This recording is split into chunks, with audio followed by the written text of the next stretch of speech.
जीवन हमें एक मौका देता है, इसलिए जब भी सही कॉलेज चुनने का समय आए तो सिर्फ मंगलायतन यूनिवर्सिटी आपके बेहतरीन भविष्य और सर्वांगीण विकास के लिए। अध्यक्ष जी, समाजवादी पार्टी और लोकतंत्र ये नदी के दो अलग अलग छोर हैं। इनका अरे सुनिए ना, तंत्र में कब से विश्वास हो गया है, कब से लोकतंत्र में लोगों का विश्वास हो गया,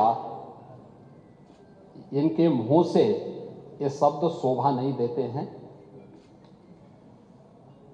स्वाभाविक रूप से संभल में जो नग्न तांडव इन्होंने समाजवादी पार्टी सरकार के समय किया था, आज जब वहां पर उसका शुद्धिकरण का अभियान चल रहा है, तो अगर आपको हवन डालना है तब तो ठीक बात है, लेकिन अनावश्यक रूप से हर एक जगह न्यूसेंस क्रिएट करना, अपनी नकारात्मकता से उस क्षेत्र के विकास को अवरुद्ध करना, संभल हो, बहराइच हो या गोरखपुर, ये समाजवादी पार्टी हर जगह यही करती है।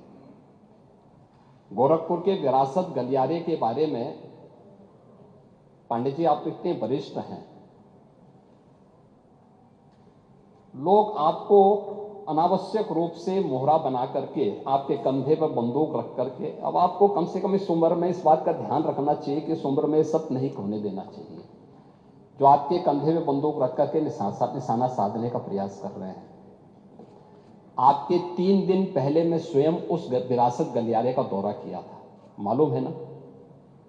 मैं एक व्यापारी से बात किया था और बातचीत करके, वो गोरखपुर के सबसे पुरानी मंडी है, आप तो गोरखपुर में पढ़े भी हैं, और सबसे पुराना बाजार है, लेकिन कंजेशन होने के नाते, अवैध कब्जा होने के नाते वहां पर उस कंजेशन को दूर करके आज सड़क बनाई जा रही है।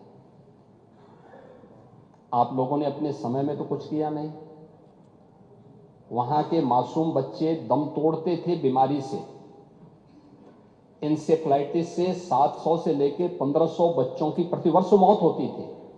आपकी विधानसभा के भी और सिद्धार्थनगर जनपद के भी सैकड़ों बच्चे मरते थे। कभी आप लोग कुछ नहीं किए, विकास के लिए आप लोग कुछ नहीं किए। अपने समय में विकास का आपका कोई एजेंडा नहीं था। और अगर भारतीय जनता पार्टी की सरकार, एनडीए की ये सरकार विकास कराना चाहती है तो आपको इसमें भी बुरा लगता है। और वो विरासत गलियारा उसी पुराने बाजार के पुनरुद्धार करने को, जिससे वहां के, आपको मालूम है वहीं पे गोरखपुर का घंटाघर भी है, गीता प्रेस भी उसी से सटे हुए क्षेत्र में है, और गोरखपुर का सबसे प्राचीन बाजार भी जो मार्केट है उसी से जुड़ा हुआ है।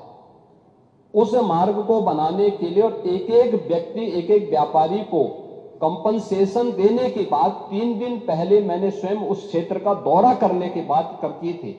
उसके बाद राजनीति करने के लिए आप गए थे। भारतीय जनता पार्टी ने नहीं, बल्कि गोरखपुर के व्यापारियों ने आपका विरोध किया था। क्योंकि विरोध इसलिए भी किया था क्योंकि केवल वहीं का व्यापारी नहीं, प्रदेश भर के व्यापारी में समाजवादी पार्टी की चारों सरकारों के समय में जो भय और दहशत था, जो उनसे गुंडा टैक्स वसूली किया जाता था, उसके कारण व्यापारियों में आपके प्रति जो आक्रोश है, बार बार उसका खामियाजा समाजवादी पार्टी को भुगतना पड़ा था। और व्यापारी इसी बात को लेकर आशंकित थे कि उनके विकास के लिए कोई कार्य हो रहा है, उसमें फिर विघ्न बाधा पैदा करने के लिए आप गए होंगे। और व्यापारियों ने इस चीज का विरोध किया था कि भाई आप वहां बिना बुलाए मेहमान आकर के टपक पड़े हैं, विघ्न बाधा पैदा कर रहे हैं, ये नहीं होना चाहिए। अरे वो तो आपका सम्मान किया व्यापारियों ने।